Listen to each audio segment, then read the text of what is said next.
So the ACIP, which is the Advisory Committee on Immunization Practices, I'm going to give you a relatively deep dive on its organization, a structure, how we get the people there. We'll cover issues of the work groups, which are actually the workhorses of the organization, and then the actual process by which we make our recommendations. So the ACIP was established in 1964 by the Surgeon General of the U.S. Public Health Service. The first meeting, and this is the agenda of the first meeting, and then what the CDC used to look like back then, was held on May 25th and 26th of 1964.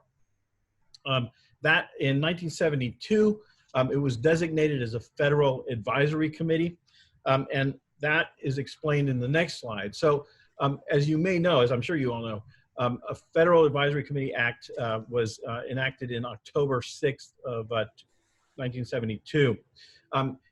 This act was a mechanism by which the federal government could seek advice and recommendations of U.S. citizens in the decision-making process of each of the federal committees that went forward. These committees are supposed to provide objective and relevant advice. It means that all of our meetings are any fact is open to the public. We have to have our meetings in public. We can't engage in policy making in a vacuum behind the scenes. And all of our documents provided during the meetings are available for public inspection. So you can go to our website and pull down the complete meeting. It's all videotaped, and the transcript of the meeting is also provided for you, as well as the slides that are presented during the actual meeting itself. So there's about 1,000 federal advisory committees in the United States, advising 50 agencies, and there are 21 federal advisory committees at the CDC. So this is a cartoon that shows you where the ACIP here, I think you can see my cursor, yes, where the ACIP falls in the whole process of developing a vaccine. So you probably had talk already about the vaccine development, how the submission to the FDA for a biological license application, and then the results of those are presented to the FDA, and there's a committee there called the VRPAC, which I think you may be receiving a talk about. This is the FDA's advisory committee on FDA licensure of vaccines. ACIP, right, Advisory Committee on Immunization Practices, falls after the vaccine has been licensed. So we only act in general on licensed vaccines. So we advise the CDC, the recommendations go forward, and we'll talk about that. And then eventually they're published in the MMWR, and then the uptake and financing goes forward from there. So, as I said before, the role of the ACIP is to provide advice and guidance to the director of the CDC, as well as the secretary of the Department of Health and Human Services, or HHS. And it's on the most effective ways to prevent vaccine-preventable diseases in the civilian population. So the ACIP does not make recommendations for any of the military branches out there. We cover areas, or the ACIP covers, sorry about that, the ACIP covers vaccines and related agents, so antisera, immunoglobulins, antiviral agents, and any federally FDA licensed vaccine or unlicensed vaccines if warranted. And that has application to what may happen as we go forward with the COVID vaccines. Because COVID vaccines may not be fully licensed. They may be approved under an EUA. And I'm not sure if you're going to talk about that, but we can talk a little bit more if needed about what an EUA is, an emergency use authorization. So the ACIP weighs in on the use of these vaccines also. These are guidelines on how to use them. They can extend beyond or less than the licensed indication of a vaccine. So HPV, that is human papillomavirus vaccine, the recommendations for their use extended beyond what was already licensed in some cases, and in some cases was less than what was already licensed. So the charter language itself these are bullet points from the charter language, but for each vaccine, the ACIP advises on population groups and or circumstances in which a vaccine could be a regulated agent is recommended. The deliberations of these vaccines takes into consideration all of these areas in yellow, but what I wanted to point out here was the economic analysis and the implementation issues. So ACIP can take into account economic analysis, but it is not a major driver in the decision-making process. And we'll talk about that under what's called ETR and grade analysis towards the end of this. The other issue is implementation issues. So the ACIP doesn't get into the weeds with regard to determining how the implementation of these vaccines is executed. That can be left to other areas, but we do talk about these issues and they factor in the decision of how the recommendation will go forward. An important aspect of the committee's work is that the committee has the right to review or withdraw recommendations as new information comes along regarding either epidemiology of the disease, the vaccine effectiveness, or safety. And this has been done multiple times in the past. And most recently, that's been with HPV vaccine and for the use of pneumococcal vaccine in adults. So in a way, our recommendations are living because they can be modified as data comes forward and they're not static. And we'll talk about also the review of this in a little bit. Okay, so now let's talk about the structure itself. So the ACIP is composed of 15 voting members. That is the core of the ACIP. Those 15 members comprise 14 members that have specific expertise in scientific disciplines. And some of these are listed down here. So pediatrics, infectious diseases, obstetrics and gynecology, nursing, et cetera. And you can read that for yourselves. As necessary, people with certain needed expertise are added to the committee. So as we begin to develop more vaccines that will impact on the elderly, geriatricians have been added to the roster as part of the voting members. So of the 15 members, one member serves as the official chair, and that is in the bylaws of the committee. And then recently, beginning with me, there was an unofficial vice chair. And this individual is sort of groomed into the position of chair so that you don't just leave the committee and then come on in as a chair. So you follow along as sort of the right-hand person to the chair and then learn what is being done behind the scenes so that that individual is prepared to assume the role of chair. And we'll talk about the tenure of each of these individuals. Of the 15 members, there is a specifically designated consumer representative. That individual represents the concerns and viewpoints of the community at large. That individual is generally not a medical person. Currently, we have an attorney, and they represent any concerns that they have and voice the views of the consumer as we present the information for the vaccine. So our voting members have a term of 4 years. They're overlapping, so they're staggered. We lose about 3 to 4 members a year and they're replaced. The chair, in addition to the 4 years, has an additional 3 years. So I'm entering my last year, my 7th year as the chair. And we already have our vice chair in the wings ready to take over. An important thing about the ACIP is that we are external to the federal government, and as I was told, this is the only governmental committee that makes, non-governmental committee, forgive me, that makes federal policy. So these members make policy for vaccine use across the United States.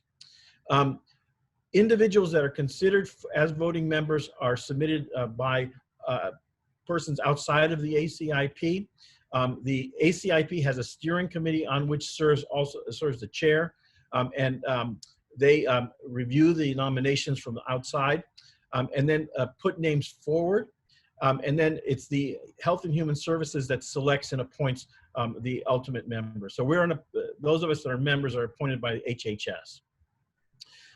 Conflict of interest is screened for very, very closely on all of these, and that may actually be the end of the road for many of the nominees, because the persons that are coming forward as nominees have expertise in vaccinology. And because of that, as with myself, when I first came on, we did a lot of work in the development of vaccines. So we have relationships with the pharmaceutical industry. That is strictly regulated. In my case, I had to divest myself of all vaccine trials in order to become a member of the committee. And what I did was actually give them up to my junior faculty. There are individuals that can't find a balance and have to step off because their commitment to these vaccines is so significant. There's just no way of working around the conflict of interest. The conflict of interest is performed on a commitment, and it's fairly extensive. It includes not only our assets, but also those assets of our spouses and close family members. It's reviewed annually by the CDC, and at each meeting, each of us has to declare whether we have any conflicts of interest, either perceived or actual.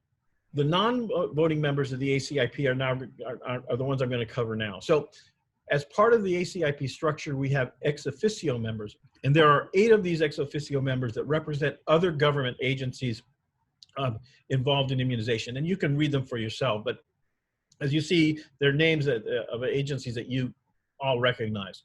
These individuals participate in the meetings, they contribute, but they're not voting members. And they also work on work groups, which we'll talk about in a minute. We have liaison organizations. There are currently 38 organizations that have broad involvement in immunization.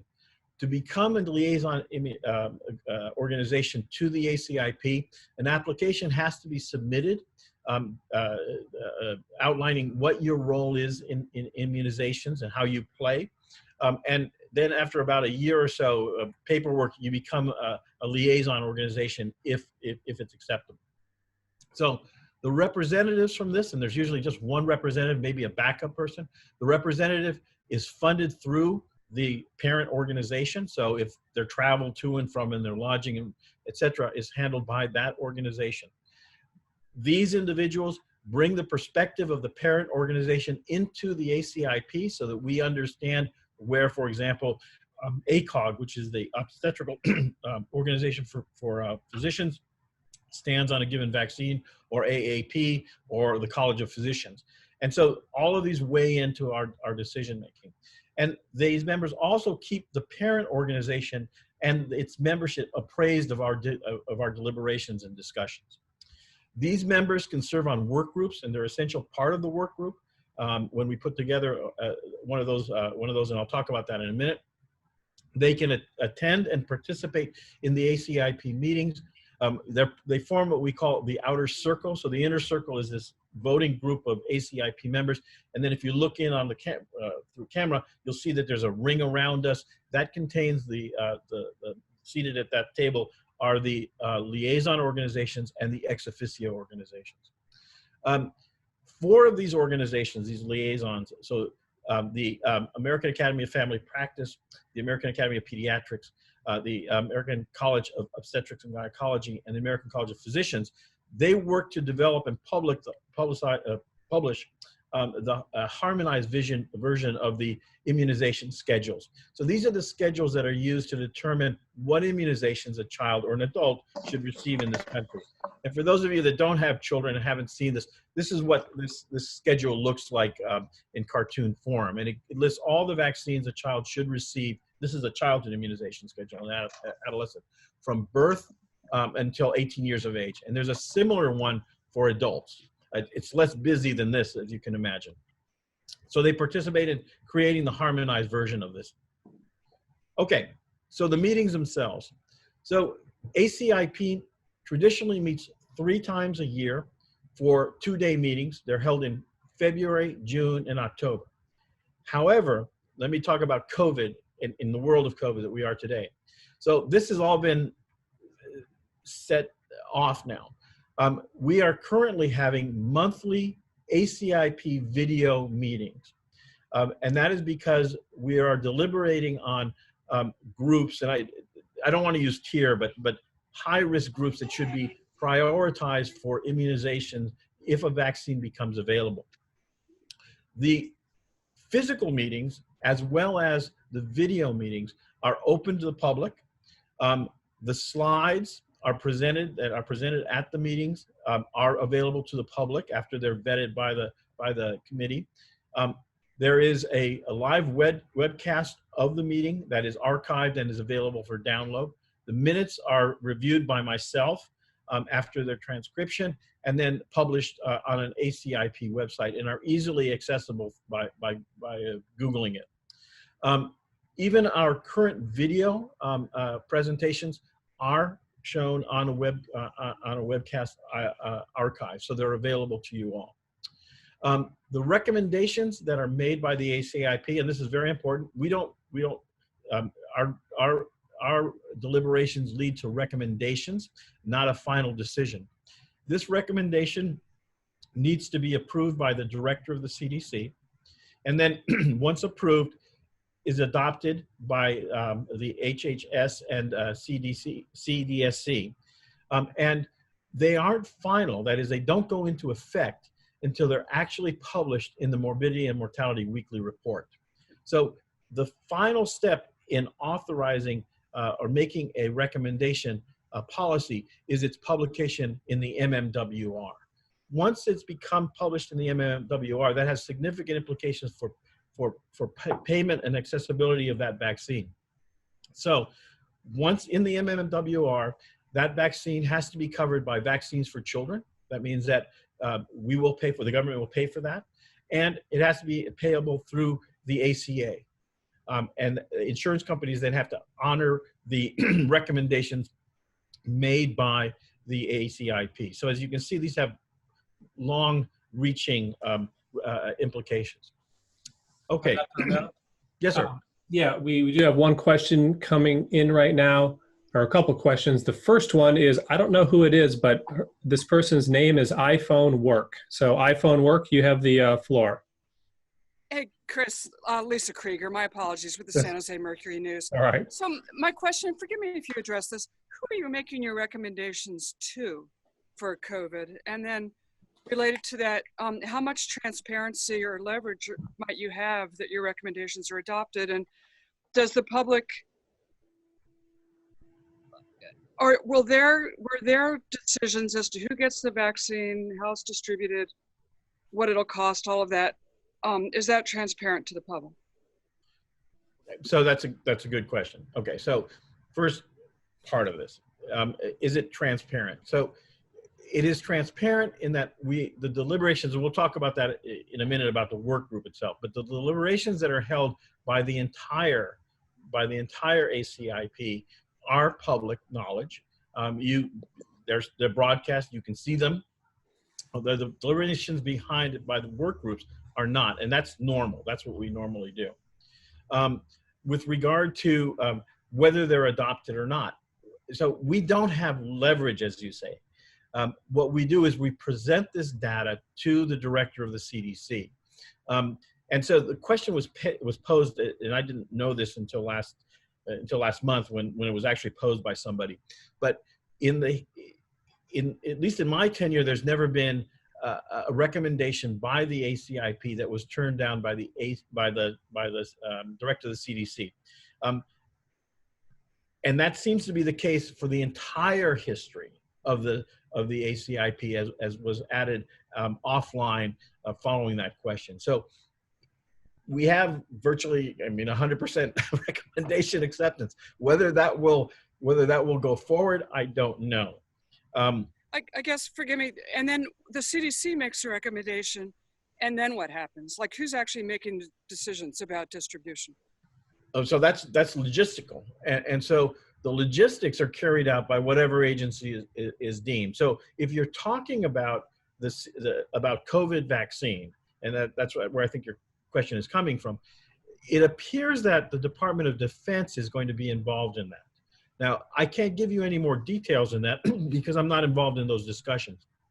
Outside of that, if it were a regular vaccine, it would be distributed through Vaccines for Children in the case of children. So we don't we don't actually get involved in the distribution, but we make recommendations for its availability. Did I answer your question? You did. Thank you. Okay, so we'll go to Adriana and then David and then get back to the presentation. So Adriana. Hi, Adriana Rodriguez from USA Today. So when you guys make the recommendation and the CDC director approves it, is it then optional for HHS to adopt, or is it not optional? And then is there any point in time where, I mean, the relationship is tense. I can see you nodding right now. No. There's no tense relationship. That's not why I'm nodding. You're asking I'm nodding because you're asking very insightful and deep questions, which are really good. And so go ahead, finish your question, and then I'll answer. Well, yeah, I just wanted to know if there was if there has been any point in time where approval from the CDC director is not adopted by HHS, or if it's possible for HHS to adopt without approval from the CDC director. Yeah. So so to my knowledge, again, and you know, given the 10 or so years that I've been involved, I've never seen the HHS director say, no, we're not interested in what you say. Can they do that? The honest answer is I don't know. I'm not sure that they couldn't do that. I could certainly ask the question in the background. It had never occurred to me to ask that question. But so yes, and again, we don't know. I mean, COVID is a different situation. I think some of you know that the National Academy of Medicine has stood up their own recommendation group to make recommendations on this. And so we, you know, having been involved with some of their discussions, you know, we're trying to work synergistically to try to come up with some recommendations. It's a partnership, not a competing set of recommendations. Right. Of course. I mean, of course, it's a partnership. That's what we want. Unfortunately, the appearance of HHS and the CDC working in parallel instead of congruently seems to be tense right now. Well, yeah, it's way above my pay grade to say, but I mean, you know, I think we're working well enough with them. I mean, we're not, both are independent groups. You know, they don't sit on our committee and we don't sit on theirs, although that suggestion was made early on. And we're just trying to come up with the best recommendations. You know, our timeline has been set. I know that they have a more accelerated timeline than we do. We can talk more about that as we talk about the timelines for these things. For sure. Thank you. Okay. Okay, and David. With your last sentence there, this might be a preemptive question, but I wanted to ask about ACIP's role in considering cost of a potential COVID vaccine, because I know this has been a point of discussion historically with ACIP. And then I wanted to ask specifically, if the FDA did go ahead and authorize a vaccine on an emergency use basis, would you guys be able to put a recommendation out in time for consideration before the vaccine started to roll out? And if so, or if not, would that have an impact on how insurers cover a COVID vaccine? Yeah, those are very, very good questions. Okay, so let me talk a little bit about that. So the EUA,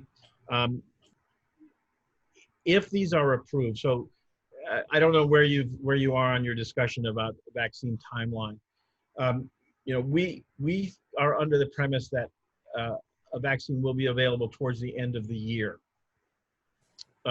Our timeline right now is that we think that we will have recommendations. This is not in stone, so don't take it as something that's firm. We think we may have recommendations in October, provided we know what the vaccine to be licensed is. So part of the difficulty in this whole decision making around the COVID vaccine is that, as you know, there is now one and soon two vaccines going into clinical trials, or before soon.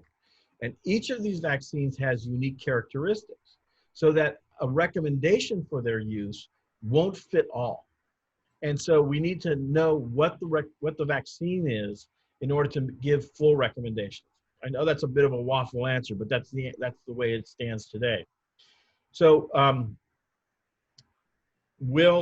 part of it was, will the insurers cover this? And I don't know. I would assume they would. You know, certainly if they stuck to the letter of the law, which is it's not It's not insured payable until it's published, accepted by the director and published by the CDC. They can work around that, but I don't think they would in today's environment. I think that this is an extremely important vaccine for our public, and you won't see that. Cost.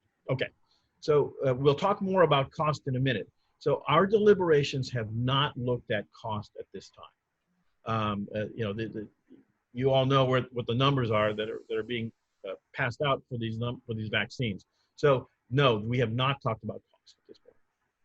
Have I answered your question? On that last point, will that be a consideration with recommendations? Probably not, but I can't. You know, we'll wait and see what goes forward on these discussions. They're not being brought up at this time, and I don't think that will be an issue. Okay. You know, many of these vaccines have already been paid for ahead of time, right? Yeah. I mean, so to me, I'm looking at it as a non-issue, because the purchase of the vaccine is already there,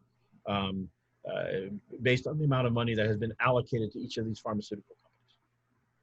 Great. Thanks you so much. Sure. Okay, let's grab one final question from Leslie, and then go back to the presentation. So Leslie? Sure. Leslie McClurg from KQED in San Francisco. We're the NPR affiliate here. Do you feel like the current, sorry, my toddler.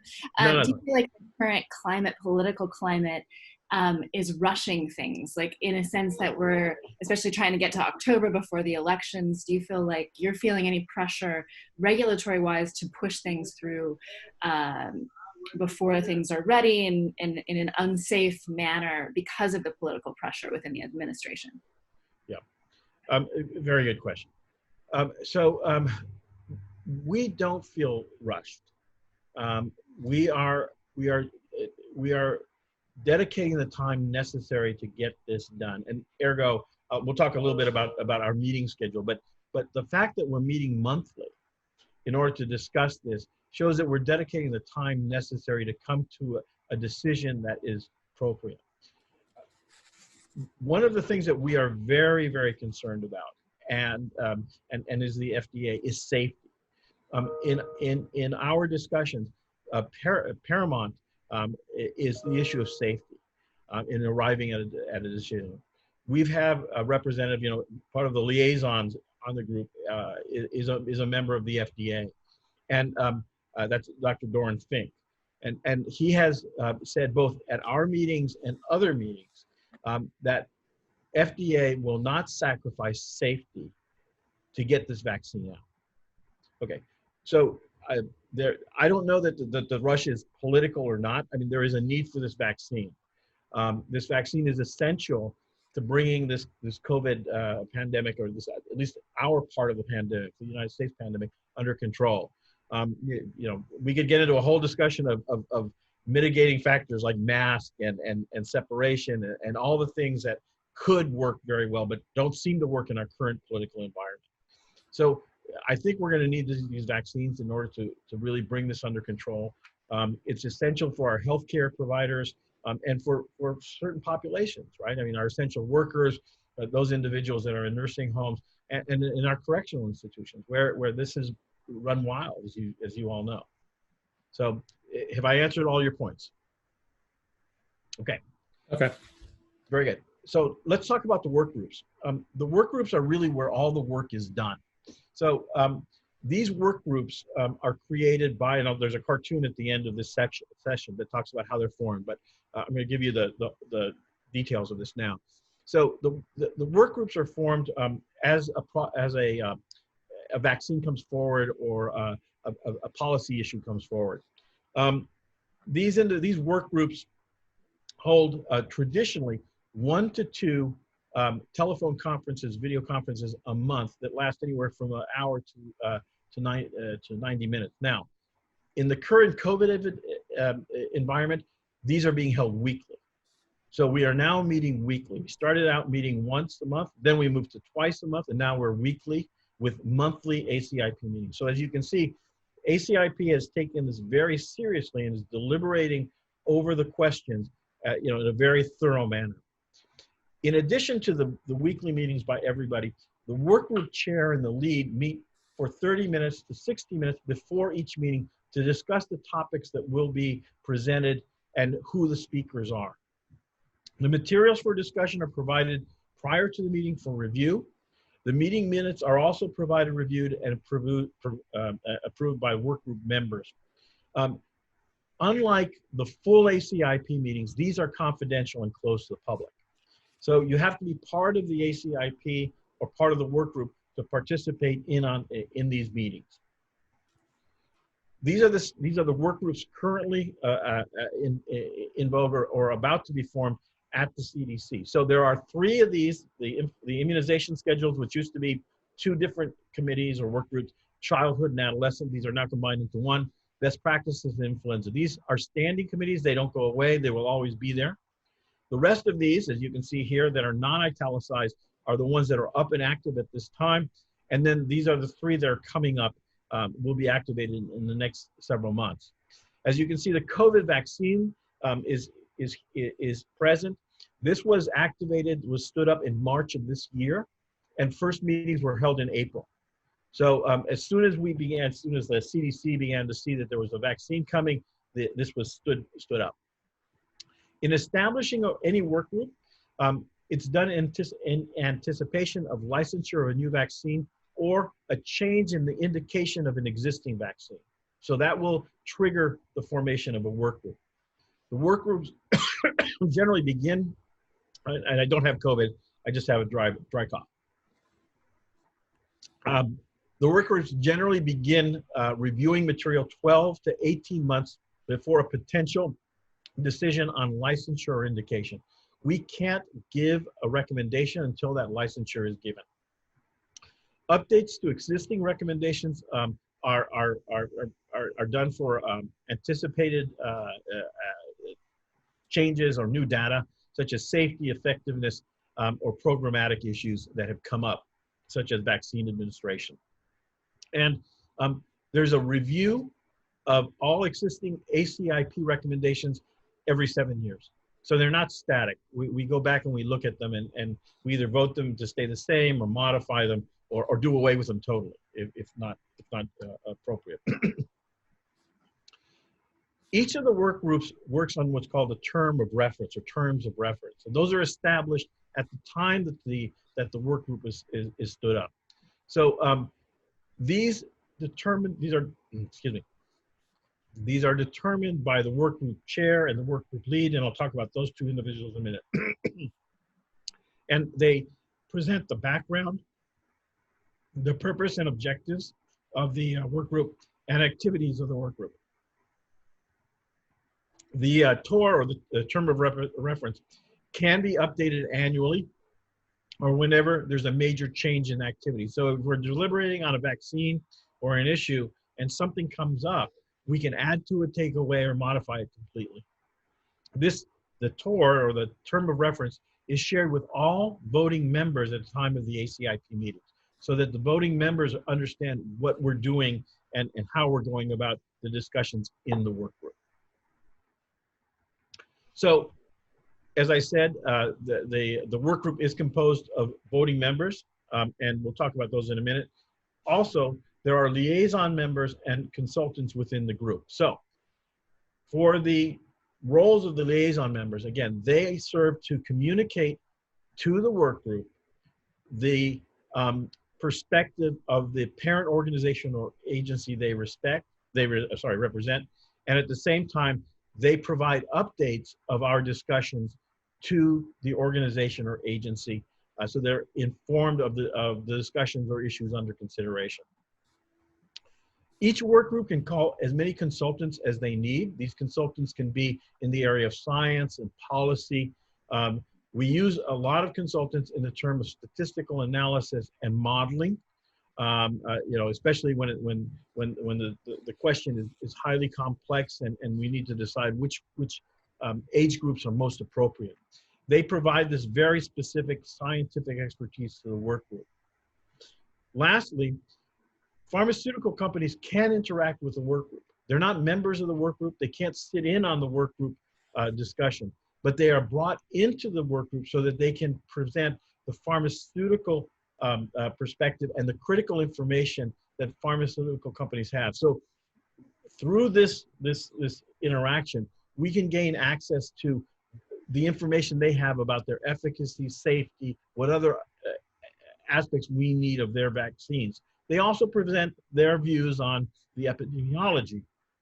All of the information provided by these pharmaceutical companies to the work group is confidential. The work groups are invited to present.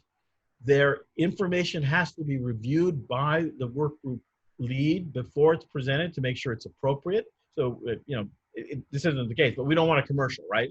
What we want is data, and we want data that looks robust and looks clean and doesn't look biased. And that is what the work group lead does. Once they authorize the slide pack, then the pharmaceutical representative and pharmaceutical company representative can present. They're open for discussion afterwards with the members, and then they're asked to leave the call. And many times what we do is we hang up the phone and we go on to another access line to make sure that we're not, that everybody steps off that needs to step off. So they don't actually participate in the discussion of the data that they present. The issue of confidentiality is paramount around all of the work of this of the work group, and so it's very important that we adhere to this. It allows us to have open and candid meetings and discussions within the work group itself. Conflict of interests are also screened for very carefully within this work group. Now, you may have a greater degree of conflict of interest within the work group than outside. So in some instances, you can have a conflict of interest and be allowed to participate in discussions, but not allowed to participate in a vote. And so these are the nuances that are adjudicated by the legal people at the CDC, and happens every now and then. Excuse me. Let's see. So conflict of interest is looked at all work group sessions, let's see here. The goal is really to ensure a balance of limited conflicts of interest and the need for expertise on the subject matter. That's what I was talking about, individuals having some small conflict of interest but still participating. So one example of this may be, for example, that you are running I'll give you an example of one of mine. If I do a drug trial for pharmaceutical company X, and pharmaceutical company X has a vaccine that is on the docket, I can participate in the discussions, but I can't participate in the vote, even though you're talking about two different areas. One is an antibiotic and the other one is a vaccine. So that is a very clear separation. Anything that has to do with that drug company, you can't impact on the vote. And again, we try to be as transparent as possible about potential conflicts. Okay, so this is that what I was telling you all about. This is the, I'm just checking the time. So the ACIP executive secretary and the CDC, then, they select ACIP members, they identify lead staff. The CDC staff identifies a work group lead. The ACIP members put forward a work group chair. These two individuals, that is the work group chair and the work group lead of the CDC, this is an ACIP voting member, then decide about the development group itself. The work group members, there must be two voting members of the ACIP on every work group or more. In addition to that, there are ex officios, as I talked about, liaison members, consultants, and then the CDC staff that talks about safety and implementation. And then the terms of reference, which we talked about before, talk about the background, the purpose of why you're standing up this work group, the objectives, and whatever activities are necessary, which is usually the discussions themselves and whatever analysis has to come forward. The analysis is performed by the CDC, and I'll talk about that more as we get into the weeds on how we actually come up with recommendations. So once all that is done, and as I mentioned, potential conflict of interest, the work group is formed. Hi, thanks, Dr. Romero. Claire with the Council on Foreign Relations. You mentioned kind of the implications that ACIP recommendations have for U.S. policy. I'm curious, what influence they carry globally. Do other countries' governments really kind of pay attention to the recommendations that you guys are putting forth? Yeah, excellent question. as you said, our recommendations are only for the United States, but there are a number of similar organizations, similar to the ACIP and other countries, that look at what we do and take that under advisement in coming up with their own decisions. Example of that impact is, for example, several years ago, there was a question about the efficacy of live attenuated vaccine for the prevention of influenza in children. There was some doubt about its efficacy, and so a preferential recommendation, and ultimately, a recommendation that not be a good vaccine to use, was given out. Several countries outside of the United States adopted that. So although they didn't have specific discussions about it, that influenced their decision to go forward to use or not to use the vaccine. So we do have indirect impact on some other countries. That's not our goal, but that's what happens. Hi, I'm Rachel Monahan with Willamette Week newspaper in Portland, Oregon. And this may seem like an obvious statement, but I was wondering if you would explain your thinking. It may be obvious with 150,000 dead Americans that we can't contain the pandemic with our current tools, but can you explain what gives you confidence that a vaccine can work given the politicization of public health? Yeah, no. So I don't have the confidence that it'll work. But it's something that I think, if implemented, will work. I caught the tail end of your last speaker, and this issue is wide open, right? I mean, we don't know what the efficacy of the vaccine will be, right? I mean, as you know, influenza, for example, has a terrible efficacy in some seasons, right? The efficacy benchmark has been set at 50%. And so the hope is that it will be efficacious enough to prevent disease in individuals, or attenuate disease in individuals that receive it. The issue of duration of immunity, right, which also was covered at your previous discussion. I mean, will this be a flash in the pan vaccine, a vaccine that lasts only a month or 2 or 3 or 4 and goes away, right? Or is this going to be like a flu vaccine that maybe will last, 6 months or so, and then you have to get one for the next iteration?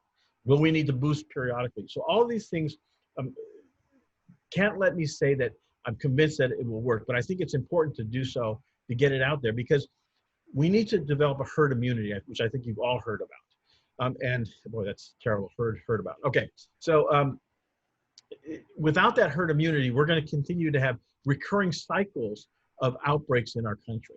And so you'll bring it under control, you'll loosen the restrictions, and then it'll flare up again. And you'll have this smoldering type of fires with spikes periodically, until we develop enough immunity among the population to bring it under control. That's why I think it's important to get this vaccine out there. You are correct. If politicization has involved this thing, right, the mask, right, which should not be, right, and I hear this when I sit in legislature at a state level about the politicization. The vaccine will probably come under the same scrutiny and the same issues. We just have to, as public health people, have to put the message forward that this may be effective. If it is effective, and we're hoping it will be safe, right? We're not going to recommend an unsafe vaccine, but that this is an option for the public to protect themselves and to bring this pandemic under control. So thank you for that question. Okay, a question from Anna Sussman. Thank you for this great presentation, Dr. Romero. I'm a freelancer. I write a lot on women's health, and I noticed you had pediatric and OBGYN expertise. Some of the people in the group, in the panel, and I was wondering if this question of whether or not to vaccinate pregnant or lactating women is something that is even being discussed at the moment, or would it not yet come up until trials have taken place that include those populations? Yeah, that's a wonderful question. And if you have vaccine expertise, you're the type of person we need on the ACIP. So the answer is that it's part of the discussion, but I'm not sure we're ready to move on to those groups. The issue of the vaccine in children is another very important issue. So you're talking about very specific groups of people, and discussions for any vaccine that can be used in adults and in adolescents carries with it a discussion of, can it be used for pregnant women or for lactating women? So that forms part of the discussion in almost every vaccine that's considered. But it hasn't come forward on this. At this time, it will eventually be addressed. We're just trying to get an idea of what the priority groups are at this time. I don't think that pregnant women are going to fall in this group at this moment. We haven't seen an excessive burden of death or morbidity associated with this infection in pregnant women so far. But again, this is still relatively early in the pandemic, at least for our country. Although it seems like we've been at it for a long time, we haven't. Thank you. Did I answer your question? Yes, thank you so much. Hi, thank you for this presentation. I'm Kira from Leaps Mag, and my question regards, you mentioned you're working on figuring out the priority groups right now. Can you comment on strategy the previous presenter raised around ring vaccination and that kind of approach? Right. So we're not discussing ring vaccination, and I assume, I didn't see that presentation. I assume that she's talking about ring vaccination as a way of preventing the outbreak from spreading forward. So yeah, so that's been used very effectively in the past. And so ring vaccination originated. Did you talk about it originating from smallpox vaccine? That's really where this whole thing started, with ring vaccination, and then has been used, for example, in Ebola. We have not discussed the issue of ring vaccination at this time. We're trying to determine who should be in the queue, in the lump of people that will be accessible to this vaccine, who those persons are. So we haven't gotten into nitty-gritty about how best to use the vaccine. Dr. Romero, Natalie with the Gray Television Washington News Bureau. And I was just wondering what the conversation looks like right now in the ACIP surrounding other vaccines, since I know that there's some concern about regular routine vaccinations going by the wayside with the public, and also all these resources being devoted to that right now. Yeah, excellent. So the work of the ACIP continues with other vaccines. The approval of new vaccines or newer uses is going forward. The ACIP does not actually deal with the issue of vaccine hesitancy or actually dealing with vaccine delivery.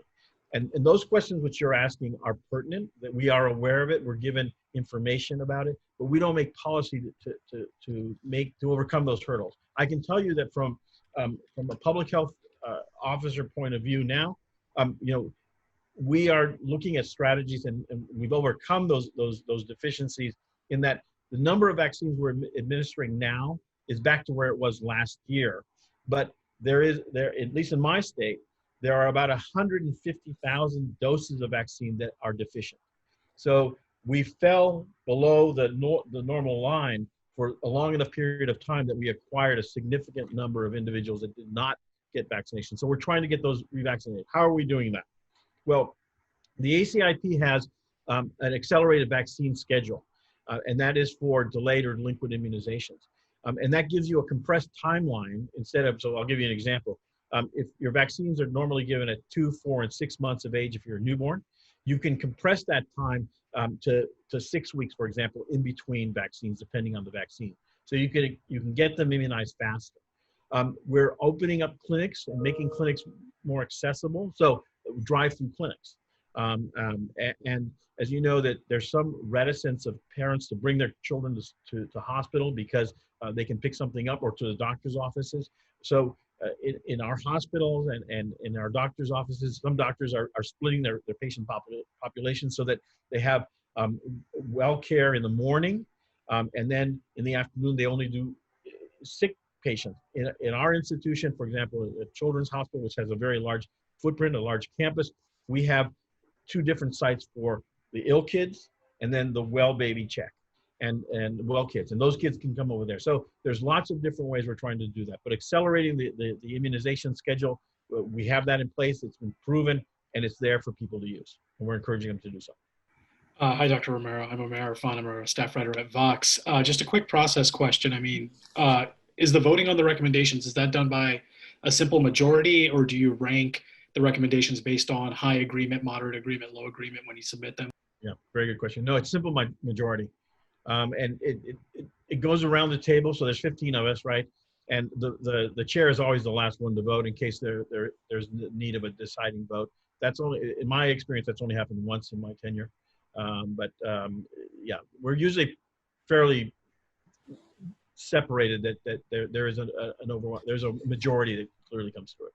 I'm Matt, I'm a freelancer. Do you recommend who should take a vaccine given unlimited supply, or also how limited supplies should be allocated? Yeah, so good.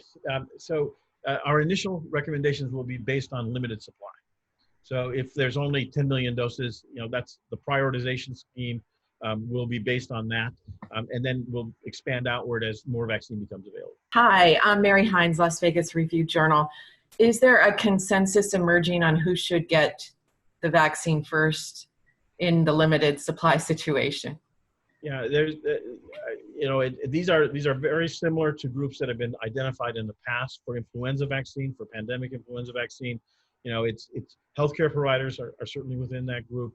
The government officials that are essential. And what's being expanded now are the consideration of essential workers and other individuals. So, this is starting to gel, but it'll probably fall along the lines of our previous recommendations for use. Hi, David Lim with Politico. Really quickly following up on this chain of questioning. How does ACIP's allocation recommendations interact with recommendations by like the National Academies of Sciences, which I know are developing their own recommendations, or other groups, be it FDA, CDC, I don't know, anyone else? Yeah. So that's still a question. We don't know where we will fall in that chain. We're assuming that we're going to be able to take all recommendations and combine them into something workable. I think that, again, we don't know what the National Academy of Medicine recommendations will be. So really, there's no good answer to that. We don't know is the bottom line. Okay, and final question. This is coming through the chat from Melissa Healy of the LA Times. Given that the ACIP is the only non-governmental committee that makes policy, do you expect to have your recommendations legally challenged, since they will be controversial and the committee will be considered unaccountable? I know very little about the law, but I mean, you sound like you understand this process very well, and sure, it could be. I don't understand. I mean, I don't think that it wouldn't be beyond the scope of consideration. We'll see. It'll be interesting. I had not considered that.